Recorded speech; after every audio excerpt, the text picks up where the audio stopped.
Bem, vamos lá. Então, feita essa consideração inicial, eu acho que é muito importante para a gente começar assim, a entender um pouco da matéria, é a gente perceber que o direito, na verdade, ele é único. O que acontece é que a gente acaba fragmentando ele, dividindo ele em diversas áreas para que seja mais fácil a abordagem, seja do ponto de vista metodológico, do ponto de vista quando a gente está estudando, seja do ponto de vista da sua aplicabilidade. Então, o direito ele é dividido, na verdade, em dois grandes ramos, tá? Nós temos o direito público e nós temos o direito privado. Dentro do direito público, nós temos o direito constitucional, nós temos o direito penal, processo penal, direito administrativo, e que na verdade, se você parar para pensar e perceber, eles têm um ponto conjunto de ligação que eles disciplinam, muitas vezes, a relação do Estado, esse ente despersonalizado, que muitas vezes é entendido como país, como Estado mesmo, Estado federado, como município, nas relações com o particular, nas relações com a gente. Então nós temos direitos, né, em relação ao Estado, nós temos obrigações em relação ao Estado, e este ramo do direito acaba sendo diferente do direito privado, que vai estudar justamente as relações entre particulares. Então, o direito civil, ele aborda muito isso, essa parte de contratos, essa parte de direito de família, de sucessões, percebe? São todas relações particulares. Isso é ramo do direito civil, do direito privado. Vai ficar lá, a gente não vai abordar isso agora, não é objeto do nosso bate-papo, do nosso estudo aqui. O direito trabalhista também está lá naquela vertente, lá do direito privado, não vai entrar aqui. Então, feita essa consideração também, o que eu acho muito importante para a gente começar a mentalizar, você já se perguntou o que é o direito constitucional? De onde vem, né? Direito constitucional.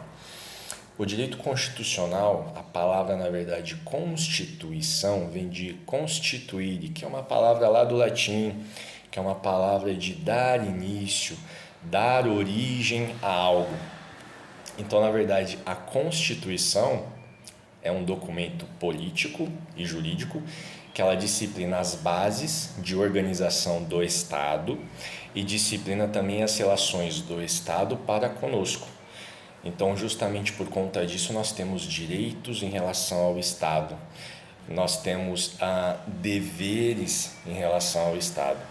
Então, de um ponto de vista muito simples, basicamente, este é o objetivo do direito constitucional, estudar essa nossa relação com o Estado. Mas para que chegue neste ponto da gente estudar especificamente a relação nossa com o Estado, os direitos que nós temos em relação ao Estado, para que ele não seja arbitrário, você passa por uma evolução. E aí é que entra o ponto de vista do constitucionalismo. Uma coisa que é muito interessante, se você parar para pensar, é que a geração, acho que isso daí é íncito de qualquer geração, você sempre acha que você criou as coisas, né? Que você inventou a roda e que você está modificando muita coisa, mas na verdade, se você parar para pensar, pelo menos do ponto de vista jurídico, tá? Muitas coisas que são trabalhadas hoje, elas já existiam há muitos anos atrás, simplesmente elas foram modificadas por conta da evolução da sociedade. Então, não é que nós estamos criando esses institutos para que assim nós possamos ter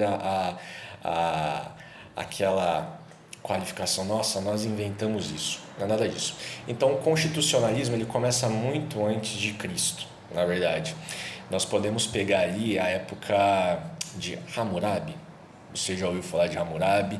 Ele era um rei da Babilônia, ano de 1750 antes de Cristo.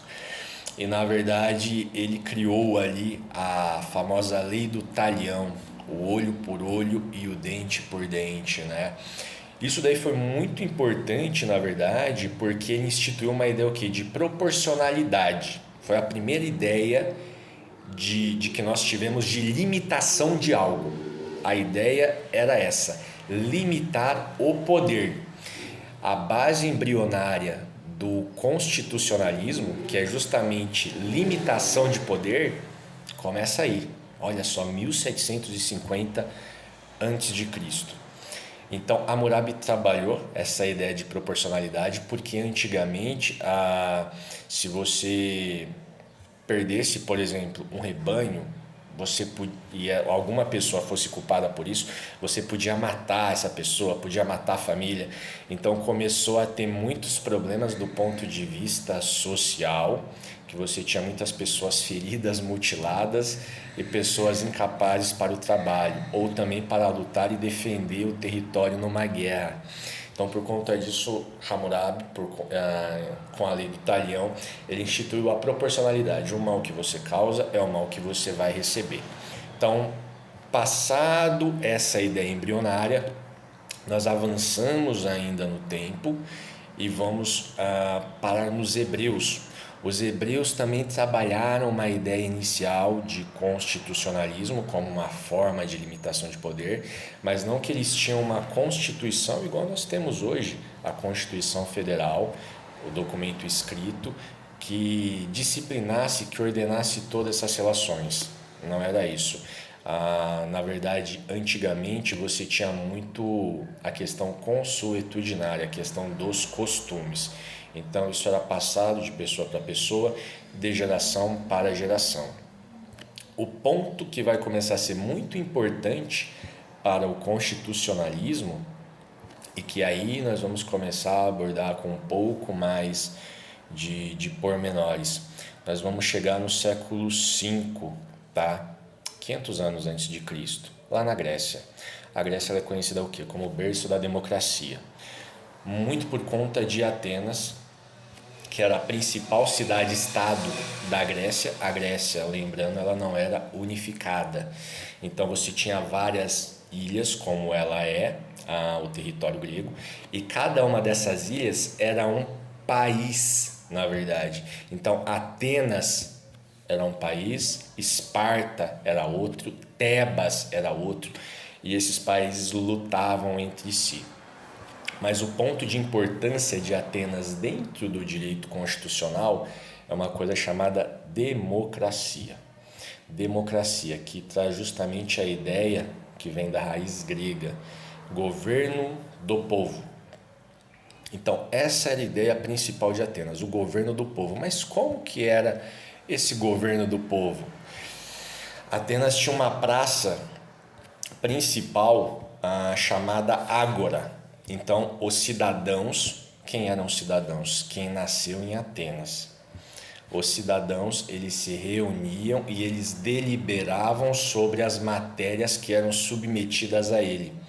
Era como se fosse justamente ali um plebiscito ao vivo, em que eram questionadas determinadas coisas da cidade-estado e os gregos deliberavam. Só que um ponto importante, lógico, dessa época, que nós estamos falando de democracia, essa forma de limitação de poder, mas não eram todos os gregos, logicamente, que tinham esse poder de votar, de deliberar na ágora. Somente os gregos homens. Mulheres eram excluídas, escravos eram excluídos, logicamente. Então não era um direito de todos, na verdade, mas a ideia, a origem, a embrião disso nasceu lá na Grécia. Então essa foi uma contribuição muito importante dos gregos para com o direito constitucional. Depois da Grécia, a Grécia foi conquistada depois de muitos anos pelo Império Romano. O Império Romano, ele tentou trazer um pouco essa questão de limitação de poder, porque na verdade o constitucionalismo é isso, é limitação de poder. O rei podia fazer tudo o que ele quisesse na época. Então ele fazia leis, ele executava, ele julgava, só que isso acaba criando distorções na sociedade. E justamente essa limitação visa limitar esse poder que o soberano tem. Em Roma tentaram fazer isso também de uma certa forma com a lei das 12 tábuas, só que a figura do imperador era muito grande ainda para você limitar e falar: olha, imperador, você só vai fazer isso que estiver disposto em lei. Não era assim que funcionava. Depois do Império Romano, quando o Império Romano caiu, na verdade, o Império Romano do Oriente acho que caiu em 476 depois de Cristo, ali Constantinopla, foi a queda de Constantinopla, na verdade, onde hoje está, salvo engano, acho que é Istambul, lá na Turquia. Constantinopla era lá. E nós avançamos, veio o período que? Idade Média. Idade Média é aquela idade conhecida como Idade das Trevas, porque tudo era muito obscuro, você tinha uma influência muito grande da Igreja Católica, que ela aproveitou esse vácuo de poder do Império Romano, na verdade, para começar a ditar bases sociais. Então, com base nisso, surge o quê?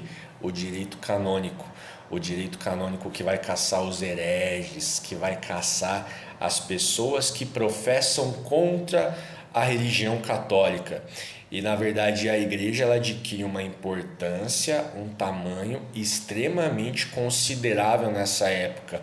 Ou seja, a igreja se fortaleceu e os países se enfraqueceram de uma certa forma, sendo necessário que os reis fizessem composições com a igreja para que eles pudessem governar.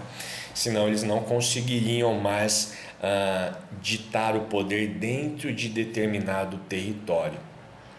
E com base nisso, nós vamos cair ali por volta do ano de 1215, dentro da Inglaterra, um período extremamente importante também do ponto de vista do constitucionalismo, porque nesse ano foi proclamada a Carta Magna pelo rei João Sem Terra. O rei João Sem Terra ele leva esse nome porque ele herdou o trono enquanto o irmão dele estava lutando lá na guerra. O irmão dele era o Ricardo Coração de Leão, ele participava das cruzadas. E o rei João Sem Terra ele precisou aumentar tributos. Só que os barões da época não foram favoráveis a esse aumento de tributos do rei. Claro que esse aumento de tributos era acompanhado de outros fatores. Além da questão pecuniária, você tinha a questão também de alistamento militar, você não tinha muitos direitos individuais, quais sejam, por exemplo, de não ser privado da sua liberdade sem um motivo justo. Isso daí era um grande problema na época também e que foi levado e foi materializado na Carta Magna de 1215. Então, na verdade, o objetivo da Carta Magna era falar: rei João Sem Terra, o senhor não vai governar do jeito que o senhor quer. Nós vamos impor limites ao seu poder. Então, do ponto de vista formal, esse foi assim o primeiro documento que a gente pode dizer que acabou limitando o poder do rei na época. Lógico que o rei João Sem Terra não fez isso de bom grado, ele fez isso porque estava sendo pressionado, mas ele também não tinha a intenção de cumprir esse pacto que ele fez com os barões, o que poderia, na verdade, até gerar uma revolta ali na Inglaterra. Então, a Carta Magna limitou o poder e trouxe alguns institutos muito importantes que hoje nós ouvimos falar assim, sabe, muito brevemente. Habeas corpus, está lá na Carta Magna de 1215. Claro que com modificações, não trabalhado exatamente do jeito que nós fazemos hoje, mas ela já tutelava essa liberdade de locomoção. Eu posso me locomover por qualquer lugar do reino sem que eu possa ser impedido por isso. E se eu for impedido sem um justo motivo, eu tenho direito de me valer deste instituto, deste direito de manifestar essa contrariedade para que eu possa me locomover tranquilamente para onde eu quiser. Tem também as bases do devido processo legal, que nós trabalhamos muito hoje dentro, tá? Até inclusive na Constituição Federal. O que é o devido processo legal? Eu só posso privar você dos seus direitos, dos seus bens, se eu respeitar fases jurídicas para isso. Se eu não respeitar determinadas fases, determinados procedimentos, que é o processo ali, eu não posso expoliar você, eu não posso retirar um bem que é seu, que lhe pertence.